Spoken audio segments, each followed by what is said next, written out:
Hello learners, आपकी ma'am आ चुकी हैं pair of linear equations in two variable की नेक्स्ट डीपीपी पे। हमने ऑलरेडी डीपीपी 1 2 3 4 5 कंप्लीट कर लिए हैं। Now this is DPP number 6। तो try question number first. A man has only 20 पैसा coins and 25 पैसा coins in his purse। एक मैन है जिसके पर्स में सिर्फ और सिर्फ 20 पैसा coins हैं और 25 पैसा coins हैं, बट हमें ये नहीं बताया गया है कि 20 पैसे coins कितने हैं और 25 पैसे coins कितने हैं। तो हम मान लेते हैं कि 20 पैसा coins हमारी जेब में कितने हैं, x coins हैं। 20 पैसे के कितने कॉइन्स हैं, x कॉइन्स हैं, और 25 पैसे के कितने कॉइन्स हैं, y कॉइन्स हैं। ये हम मान के चल रहे हैं, ठीक है। If he has 50 coins in all, ऐसा कुल मिलाकर उसके पास कितने कॉइन्स हैं पर्स में, 50 कॉइन्स हैं। मतलब x प्लस वाई कितना दिया है हमें, 50। This is equation number 1। यहाँ तक सब बच्चों को समझ में आया। If he has 50 coins in all, दोनों को मिलाकर उसके पर्स में टोटल 50 कॉइन्स हैं। और जब उसने काउंटिंग की कि मेरे पास पैसे कितने हैं, रुपए कितने हैं, कि मतलब इतने 20 पैसा कॉइन्स और 25 पैसा कॉइन्स मिलाकर मेरे पास कितना अमाउंट इकट्ठा हो गया है, तो उसके पास टोटल अमाउंट कितना है, 11.25। अच्छा, अगर मैंने बोला मेरे पर्स में 5 रुपये की 10 कॉइन है, मतलब मेरे पर्स में कितने पैसे हैं, कितने रुपीज़ हैं, 50 रुपीज़। क्योंकि मैंने क्या बोला है, मेरे पास 5 रुपये के कितने कॉइन्स हैं, 50, वो 10 कॉइन्स हैं। तो टोटल अमाउंट कितना है, 50 रुपीज़। आपने क्या किया, सिंपली 5 और 10 का मल्टीप्लाई कर दिया, तो आपका क्या आ गया, अमाउंट। ऐसे ही हमें नहीं पता 20 पैसे के कितने कॉइन्स हैं, पर जब अगर मुझे अमाउंट जानना है तो मैं इसको 20x लिखूंगी, क्योंकि 20 पैसे के x कॉइन्स हैं, तो अमाउंट विल बी 20x। ऐसे ही 25 पैसे के कितने कॉइन्स हैं, y कॉइन्स। तो दोनों को मिलाकर कितना पैसा है हमारे पास, 11.25। ये किस में दिया है, रुपये में। जब आप इसको पैसे में कन्वर्ट करोगे तो ये कितना हो जाएगा, 1125। क्यों, ऐसा क्यों, क्योंकि बेटा 1 रुपये में कितने पैसे होते हैं, 100 पैसे होते हैं। तो आप ऐसे करके कन्वर्जन कर सकते हो। तो जब आप इसको कन्वर्ट करोगे तो आपके पास ये दोनों इक्वेशंस आ जाएंगी। इन दोनों इक्वेशंस को एलिमिनेशन या सब्स्टिट्यूशन मेथड से हम सॉल्व कर लेंगे। तो फर्स्ट इक्वेशन में हम 20 का मल्टीप्लाई करते हैं, तो first equation will be 20x, कितनी हो जाएगी, 20x plus 20y equals to 1000 कि 100,000, yes. And second equation is 20x plus 25y equals to 1125। Elimination method से सॉल्व करो, साइन चेंज हो जाएगा, ये कैंसिल हो जाएगा, -5y equals to -125। So the value of y is 21 कि 25, yes, value of y is 25। y की value 25 किस ऑप्शन में है, सेकेंड ऑप्शन में, mean second is the correct one. आया सब बच्चों को समझ में, यस और नो, यस। तो अब क्वेश्चन नंबर नेक्स्ट ट्राई करो, question number 2। On selling a toy car at 5% gain and toy doll at 10% profit, a shopkeeper gains, this is the gain amount, shopkeeper gains 2000 rupees. देखिएगा, एक shopkeeper है जिसने एक toy car 5% के profit में बेची और टॉय डॉल 10% के प्रॉफिट में बेची, तो उसको मुनाफा कितना हुआ, प्रॉफिट कितना हुआ, गेन कितना हुआ, 2000 रुपीज़। हमें नहीं पता कि ये टॉय कार कितने रुपीज़ की है, हमें नहीं पता ये टॉय डॉल कितने रुपीज़ की है, तो हम मान सकते हैं let the cost price of toy car be x rupees and cost price of toy doll is y rupees. ठीक है, मैंने बोला जैसे मैंने कोई चीज़ खरीदी 100 रुपीज़ की है, मैंने बोला उस पर मुझे 5% का प्रॉफिट हुआ, मतलब मैंने उस पर कितना कमाया। आप क्या करोगे, 100 का 5% निकालोगे, तो 100 का 5% कितना आ जाएगा, 5 रुपये, यस और नो, यस। ऐसे ही टॉय कार कितने रुपीज़ की है, x रुपीज़ की है, तो उसका 5% कैसे निकालेंगे, x में 5 का मल्टीप्लाई करके 100 से डिवाइड कर देंगे, ऐसे ही हम परसेंटेज निकालते हैं। ये बात समझ में आ रही है कि नहीं। जैसे मैंने बोला 50 का 10% कितना होगा, तो बताओ जल्दी से, 50 का 10% कितना होगा, 5 रुपीज़। 200 का 10% कितना होगा, 20 रुपीज़। कैसे निकालते हैं, जो भी अमाउंट है उसका क्या निकालना है हमें, 10%, तो 200 में 10 का मल्टीप्लाई करो और 100 का डिवाइड कर दो, क्योंकि इसको हमें किस में कन्वर्ट करना है, परसेंटेज में। So it is going to be 20 rupees, yes और नो। तो आपको परसेंटेज निकालना आ रहा है थोड़ा सा, तो ठीक है। हमारे पास कार कितने रुपीज़ की थी, x, उस पर कितने परसेंट का प्रॉफिट हुआ है, 5%, तो x इंटू 5/100। ऐसे ही डॉल पे कितना प्रॉफिट हो रहा है, 10%, तो y इंटू 10/100। दोनों को मिलाकर हमारी गेन कितना हुआ है, 2000 rupees. So this is equation number 1। आप इसको सिंप्लीफाई कर लेंगे, yes or no, yes। now if you take the LCM it is going to be 5x plus 10y equals to, ये कितने ज़ीरो हो गए, 5 ज़ीरोज़, मतलब 2 लाख। यहाँ से पूरी इक्वेशन को 5 से डिवाइड कर दो, तो x plus 2y is equals to 4 and here it is 4 zeros, means 40,000। This is equation number 1, कोई दिक्कत नहीं। Next, if he sells the toy car at 10% profit. अब टॉय कार को कितने परसेंट प्रॉफिट पे बेच रहा है वो, 10%, means 10 into x upon 100 and doll को कितने परसेंट पे, लॉस पे बेच रहा है, डॉल को अब क्या कर रहा है, वो लॉस पर बेच रहा है, लॉस पर बेच रहा है तो माइनस करेंगे। बात समझ में आ रही है, कितने परसेंट लॉस पे, 5% ऑफ डॉल, ऐसे ही निकालेंगे 5% डॉल, तो उसको टोटल अभी भी प्रॉफिट हो रहा है क्योंकि जो कॉस्ट है कार की वो ज़्यादा है एज कंपैरिजन टू डॉल, तो अभी भी उसको गेन हो रहा है कितना, 1500। अगेन आप इसको सिंप्लीफाई करेंगे तो कितना हो जाएगा, 10x minus 5y, 10x minus 5y equals to 1540 zeros. So it is 1,50,000. Divide whole equation by 5. So it is going to be 2x minus y equals to 30,000. यहाँ तक बच्चों को समझ में आया कि नहीं, दिस इज इक्वेशन नंबर 2। अब इक्वेशन 1 और इक्वेशन 2 को हम सॉल्व कर सकते हैं, either you can use elimination method और substitution method to get the answer. So which option, बताइए लर्नर्स, कौन सा ऑप्शन, क्या फर्स्ट थर्ड ऑप्शन हो सकता है, नहीं थर्ड तो कैसे भी इसको सेटिस्फाई नहीं कर रहा है, थर्ड सेटिस्फाई नहीं कर रहा, क्या ये हो सकता है, नहीं, सेकेंड ऑप्शन भी इसको सेटिस्फाई नहीं कर रहा, ओके फर्स्ट ऑप्शन इसको सेटिस्फाई कर रहा है दोनों कंडीशंस को, so first is the correct one. Okay तो सेटिस्फाई करवाना इसमें ज़्यादा ईजी था एज़ कंपेरिजन टू वैल्यूज़ निकालना। कोई दिक्कत नहीं, आगे चलें, तो चलो फिर, चलो देखो next question, a father age is 3 times the sum of ages of his 2 children. अरे बाप रे, थोड़ा टफ लग रहा है ये, देखते हैं। After 5 years his age will be twice the sum of the ages of 2 children. अब देखो हम दोनों जो इक्वेशन है उसमें sum of the ages of 2 children की बात की है, तो हम मान लेते हैं let the sum of the ages of 2 childrens be y years old। हमें नहीं पता पहला कितने साल का है दूसरा कितने साल का है, बट हम मान लेते हैं दोनों की एजेस का सम कितना है, दोनों चिल्ड्रंस के एजेस का सम कितना है, y years। कोई दिक्कत नहीं, फादर्स की एज को मान लेते हैं हम, let the age of the father be x year old। तो क्वेश्चन पढ़ो, father's age is thrice, father's age is क्या लिखा है, father's age is thrice the sum of the ages of 2 children. This is equation number 1। Getting it और not, yes. अब देखना यहाँ पे थोड़ा सा ये अच्छा क्वेश्चन क्यों है, क्योंकि यहाँ पे क्या लिखा है, आफ्टर 5 years, आफ्टर 5 years मतलब फ्यूचर में जा रहे हैं, फ्यूचर में जा रहे हैं तो दोनों की एजेस में कुछ ना कुछ ऐड होगा, तो कितना फ्यूचर में जा रहे हैं, 5 साल बाद, तो भाई यहाँ पे क्या हो जाएगा x + 5, बट यहाँ पे क्या हो जाएगा y + 10। बताओ क्यों, यस क्योंकि दो जने थे ना, दोनों की एज में 5 ऐड करेंगे, so it is going to be 10, तो यहाँ पे तो 5 का ऐड होगा बट यहाँ पे क्या होगा, 10 का add. So after 5 years his as, after 5 years his age will B twice the age of the sum of the 2 children, ages of the 2 children। तो अब यहाँ से आप इसको सिंप्लीफाई करो तो आपको सेकेंड इक्वेशन मिल जाएगी x माइनस 2y, और यहाँ पे 20 हो जाएगा, इधर जाएगा तो ये 15 हो जाएगा। This is equation number 2। कोई दिक्कत नहीं, अब इसको सब्स्टिट्यूशन मेथड से सॉल्व कर लो, तो यहाँ पे 3y रखोगे, 3y minus 2y will be, लिख लो 3y minus 2y equal to 15, y की वैल्यू कितनी आ गई 15, और अगर y 15 है तो x कितना हो जाएगा 45। क्या पूछा था, the age of the father, the age of the father is 45 years। Any doubt, no, okay now move to the next question.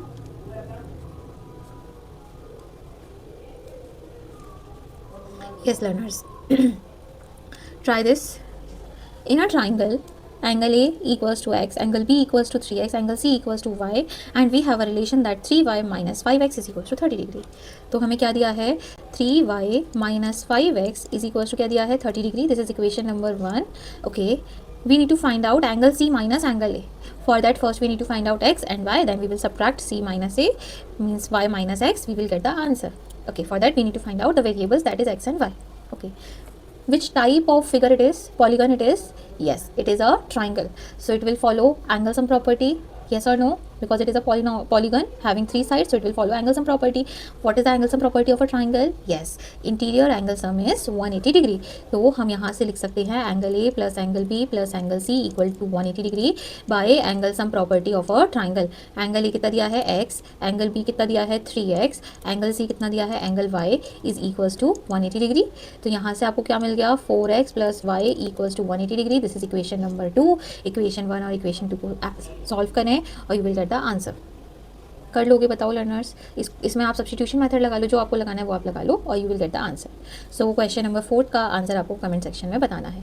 कर लेंगे हम, वेरी गुड, यही तो अच्छा लगता है, बोलते हो हाँ मैम कर लेंगे हम। चलो तो फिर नेक्स्ट देख लो फिर।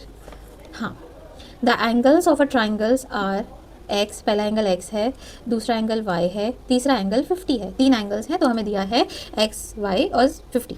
तो बता, ये भी एंगल्स हम प्रॉपर्टी फॉलो करेंगे, the sum of all the interior angles of a triangle is 180 degree. तो यहाँ से एक्स प्लस वाई की वैल्यू कितनी आ जाएगी, 130 degree. This is equation number 1। The difference between the two angles x and y is given as 40 degree. और हमें बोला है दो एंगल्स के बीच का अंतर कितना है, 40 डिग्री। इन दोनों इक्वेशंस को सॉल्व करके क्या निकालना है, एक्स प्लस वाई की वैल्यू। ये तो बहुत ही आसान है बेटा, एक्स प्लस वाई तो ऑलरेडी दिया है ना 130। अरे सॉल्व भी नहीं करना पड़ेगा हमें, है ना। हाँ चलो, तो नेक्स्ट कर लो फिर। सी question number 6।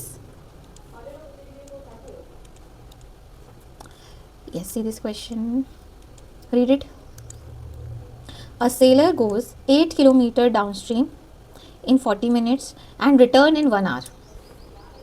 Find the speed of the sailor in still water and the speed of the current. भाई इसमें एक वर्ड यूज़ हो गया भारी भरकम सा, डाउन स्ट्रीम। और डाउन स्ट्रीम है तो अप स्ट्रीम तो अपने आप साथ में आता है, दोनों भाई बहन हैं। तो एक होता है डाउन स्ट्रीम, एक होता है अप स्ट्रीम। तो हम डाउन स्ट्रीम और अप स्ट्रीम समझने से पहले हम समझेंगे ये कॉन्सेप्ट आया कैसे है। तो आप देखिए, सबसे पहले तो speed of boat, speed of boat हम मान लेते हैं कितनी है, x किलोमीटर पर आवर। मतलब 1 घंटे में बोट कितना चल लेती है, x किलोमीटर चल रही है। तो स्पीड ऑफ द बोट कितनी हो जाएगी, x किलोमीटर पर आवर। अब हम लिखते हैं स्पीड ऑफ स्ट्रीम। स्ट्रीम मतलब क्या है यहाँ पे, लहर। लहर कितनी स्पीड से मूव कर रही है, x y kilometre per our. कोई दिक्कत तो नहीं, एक बोट की स्पीड है और एक स्ट्रीम की स्पीड है। आगे चले, यहाँ पे स्ट्रीम स्पीड देखो, speed of the seller in still water. Still water मतलब शांत पानी में बोट की स्पीड बताओ। सेलर मतलब यहाँ पे बोट है, और ऑब्वियसली बात है जो सेलर है वही तो बोट चला रहा है। तो हमें बोला है find determine the speed of the seller in still water, मतलब शांत पानी, मतलब हमें एक्स निकालना है। And the speed of the current, speed of the current mean speed of the stream, मतलब हमें वाई निकालना है। हमें दो वैल्यूज़ निकालनी है, एक्स और वाई की, मीन दो वेरिएबल हमारे पास हैं। ठीक है, अब यहाँ पे बेटा कॉन्सेप्ट राइज होता है अप स्ट्रीम और डाउन स्ट्रीम का। हम अप स्ट्रीम और डाउन स्ट्रीम समझने जा रहे हैं। सो देखिएगा गौर से, डाउन स्ट्रीम, अपस्ट्रीम मतलब होता है अगेंस्ट द फ्लो, और डाउनस्ट्रीम मतलब होता है विथ द फ्लो। अच्छा, विद द फ्लो जाओगे, अगर तुम सपोज यहाँ पर ये तुम हो और तुम इस डायरेक्शन में मूव कर रहे हो, पीछे से कोई तुम्हें धक्का दे दे, पीछे से कोई तुम्हारे पास ऐसे दौड़ते आया और तुम्हें यहाँ से पुश कर दे, तो तुम्हारी स्पीड बढ़ेगी कि कम हो जाएगी, बढ़ जाएगी, क्योंकि तुम जिस डायरेक्शन में मूव कर रहे हो उसी डायरेक्शन में तुम्हें किसी ने फोर्स प्रोवाइड किया है। तो तुम्हारी स्पीड, सपोज तुम इनिशियली एक्स स्पीड से चल रहे थे, तो अब पीछे से तुम्हें फोर्स मिलने के कारण तुम्हारी स्पीड इंक्रीज हो जाएगी, वाई से या सर जितना भी फोर्स डिपेंड करता है। तो ये विद द फ्लो, जिस डायरेक्शन में तुम जा रहे थे उसी डायरेक्शन में तुम्हें फोर्स मिल गया, स्पीड मिल गई, तो तुम्हारी स्पीड ऐड हो जाएगी। तो down stream, when the boat is moving in down stream means with the flow, its speed of the boat is, this is the speed of the boat in down stream, क्या हो जाएगी x plus y. And against the stream, suppose तुम इस direction में move कर रहे थे और तुम्हारा दोस्त आगे से आके तुम्हें धक्का दे दे, तो तुम्हारी स्पीड जो ओरिजिनल स्पीड एक्स थी, तुम्हारी स्पीड उससे थोड़ी कम हो जाएगी। तो कितनी कम हो जाएगी, माइनस वाई। तो अपस्ट्रीम में स्पीड कितनी होती है, एक्स माइनस वाई। कोई दिक्कत वाली बात तो नहीं है। तो हम ये बात समझ गए कि अपस्ट्रीम में कितनी स्पीड होती है और डाउनस्ट्रीम में कितनी स्पीड होती है। अच्छा मैम, अगर हम ये भूल गए against the flow, with the flow, तो हम कैसे याद रखेंगे। तो बेटा आपने वाटरफॉल देखा है, वाटरफॉल जब पानी ऊपर से नीचे गिरता है डाउन स्ट्रीम, तो बहुत तेज़ी से गिरता है, स्पीड ज़्यादा होती है, तो डाउन स्ट्रीम में क्या लेंगे, एक्स प्लस वाई, क्या लेंगे, एक्स प्लस वाई। और अपस्ट्रीम उसका अपोजिट होता है, एक्स माइनस वाई। कोई दिक्कत नहीं, आगे चलें। तो हमने ये वाटरफॉल के एग्जांपल से इसको याद भी कर लिया है। डाउनस्ट्रीम पता है ना, ऊपर से नीचे पानी आना डाउनस्ट्रीम, उसमें वो जो पानी है वो बहुत स्पीड से आता है, स्पीड ज़्यादा मतलब प्लस आएगा साइन, अपस्ट्रीम में opposite y, x minus y. चलो आगे रीड करो ज़रा। A sailor goes 8 kilometre up down stream in 40 minutes. अच्छा, स्पीड इज इक्वल्स टू क्या होता है बेटा, स्पीड इज इक्वल्स टू होता है डिस्टेंस अपॉन टाइम। कोई दिक्कत तो नहीं है ना, आगे चलें। तो टाइम इज इक्वल्स टू क्या हो जाएगा, डिस्टेंस अपॉन स्पीड, यस और नो, यस। देखो अब देखना क्वेश्चन, एक सेलर है वो 8 किलोमीटर डाउनस्ट्रीम जाता है, टाइम कितना ले रहा है, 40 मिनट्स। 40 मिनट्स को हम आर में कन्वर्ट करेंगे, यस, क्योंकि ये किस में दिया है, मिनट्स में, और हम किलोमीटर पर आर में बात कर रहे हैं, स्पीड की किस में बात कर रहे हैं, किलोमीटर पर आर। तो सारी यूनिट्स कन्वर्ट करनी पड़ेंगी, तो ये तो ऑलरेडी किलोमीटर में है। 40 मिनट्स को किलोमीटर, वो मिनट्स को आर में चेंज करने के लिए हमें 60 से डिवाइड देना होगा, so it is going to be 2/3 hour. हाँ तो ठीक है, तो टाइम कितना ले रहा है, 2/3। देखना बच्चों ध्यान से, टाइम कितना है 2/3, डिस्टेंस कितनी कवर कर रहा है 8 किलोमीटर, स्पीड कितनी है, कैसे मूव कर रहा है डाउन स्ट्रीम, डाउन स्ट्रीम में स्पीड कितनी होती है x प्लस वाई।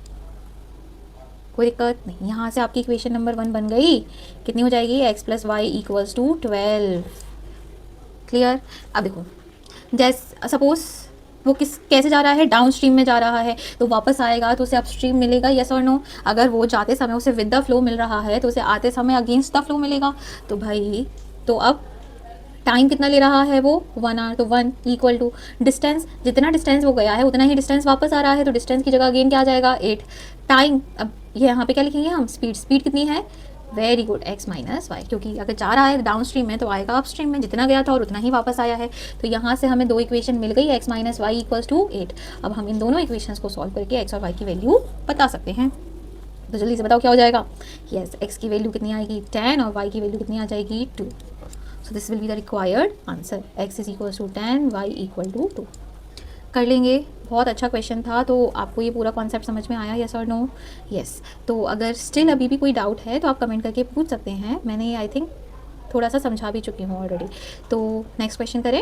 ओके बच्चों, देखो नेक्स्ट क्वेश्चन नंबर 7 ट्राई करो। क्या क्वेश्चन है, a man walks a certain distance with a certain speed. एक मैन है जो कुछ दूरी कुछ स्पीड से कवर करता है, हमें नहीं पता कितनी डिस्टेंस कवर करता है, हमें नहीं पता कितनी स्पीड से कवर कर रहा है, हमें ये भी नहीं पता कि वो कितना टाइम लेता है, बट कुछ सर्टेन डिस्टेंस कवर करनी है विद अ सर्टेन स्पीड। तो हम मान लेते हैं, और कुछ सर्टेन टाइम में, तो हम मान लेते हैं let the speed of man B x kilometre per our. ये मैन की स्पीड है चलने की, और वो कितना टाइम ले रहा है, टाइम वो ले रहा है y आवर्स।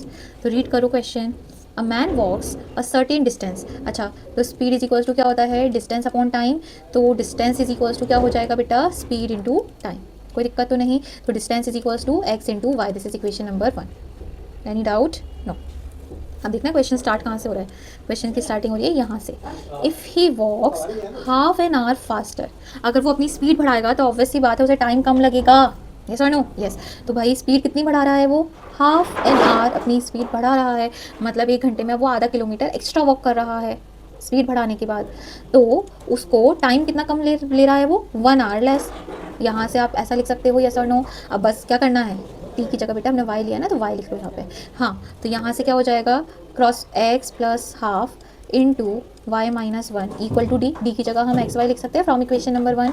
यस, आप इसको एक्स का अंदर मल्टीप्लाई करो तो क्या हो जाएगा, x y minus x plus half y minus half equal to x y. X y से एक्स वाई कैंसिल, पूरी इक्वेशन का -2 से मल्टीप्लाई करो, तो -2 से मल्टीप्लाई करोगे तो यहाँ क्या हो जाएगा 2x minus y plus 1 equal to 0। This is equation number 2।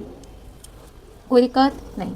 ऐसे ही आप इक्वेशन नंबर सेकंड थर्ड बना सकते हो। Yes, but if he walks 1 hour slower, 1 kilometre an hour slower, मतलब अब उसने स्पीड कितनी कर ली, 1 आवर कम कर ली, तो उसे टाइम कितना लग रहा है 3 hours more to cover the same distance.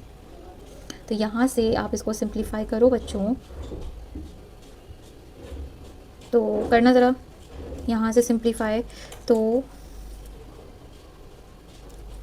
हाँ, तो आपको क्या मिल जाएगा, क्रॉस मल्टीप्लाई करो तो क्या मिलेगा, x y plus 3x minus y minus 3 equals to d. और डी की जगह हम क्या लिख लेंगे, एक्स वाई से एक्स वाई कैंसिल, तो यहाँ से मिल जाएगा आपको 3x minus y equal to 3। This is equation number 3। तो अब ज़रा हम लिख लेते हैं थोड़ा सा हमारी इक्वेशंस क्या क्या थी, तो ज़रा इसी पे लिख लेते हैं, फिर हम इसको इरेज कर देंगे। Okay wait, 3x minus y equal to 3 and we have the another equation 2x minus y equal to -1. These are the two equations we have. तो अब हमें क्या करना है, इन दोनों इक्वेशंस को सॉल्व कर कर x और y की वैल्यू निकालनी है। तो बताओ बच्चों, निकाल लोगे कि मैम निकलवाएं? यस, अपने आप निकालना और मैम को बताना आंसर। नहीं करोगे अपने आप, मैम बताएं। चलो ठीक है बेटा, बता देते हैं। आप दोनों इक्वेशंस को क्या करो, माइनस करो, और दोनों इक्वेशंस को माइनस करोगे तो y एलिमिनेट हो जाएगा, साइन चेंज हो जाएगा, y एलिमिनेट हो जाएगा, तो x इज इक्वल्स टू 4। अगर x की वैल्यू 4 है तो y निकाल लेंगे। Yes ma'am, 8 minus y equal to -1, तो y की वैल्यू कितनी आ जाएगी 9। x की वैल्यू 4 आ रही है, y की वैल्यू 9 आ रही है, मतलब speed of the man is 4 kilometre per hour and the time taken by the man to cover that distance is 9 hours and the distance will be, yes, distance is equals to speed into time, so it is going to be 4 into 9, that is 36 kilometer. Means man is traveling 36 kilometer. Man is traveling 36 kilometer in 9 hours with speed 4 kilometre per our. कोई दिक्कत? बहुत आसान question था. आ गया बच्चों को समझ में? Yes. So should I rub it? Okay बेटा. चलो नेक्स्ट क्वेश्चन रीड करो. नेक्स्ट क्वेश्चन थोड़ा दमदार है, तो थोड़ा तैयार रहना समझने के लिए.